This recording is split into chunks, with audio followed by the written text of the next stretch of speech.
কোন সুখের আশায় তুমি আমাকে ছেড়ে গেলে এটা আজও আমার কাছে অজানা। আপন তো ছিলাম অনেক আগেই, কিন্তু এখন হয়েছে অচেনা। আজ আমি ভালো থাকি বা খারাপ, এতে তোমার কিছুই যায় আসে না। আর এই পৃথিবীর সব থেকে সুন্দরতম অনুভূতি হলো যে আমি তোমাকে ভালোবাসি। আর এই পৃথিবীর সব থেকে কষ্টদায়ক যন্ত্রণা এটাই যে তুমি আমাকে ভালোবাসো না। আজ দাপন করে দিলাম তোমায় নিয়ে স্বপ্ন ছিল যত, এবং তোমার আচরণ দেখে বুঝে নিলাম চাইলেও জোর করে হওয়া যায় না কারোর মনের মতো।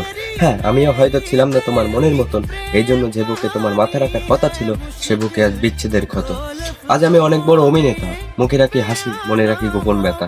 আমি এখানে তোমার দোষ দেব না অযথা, কারণ যে নিজের ইচ্ছায় নিজের জীবন শেষ করে তাকে বলা হয় আত্মহত্যা।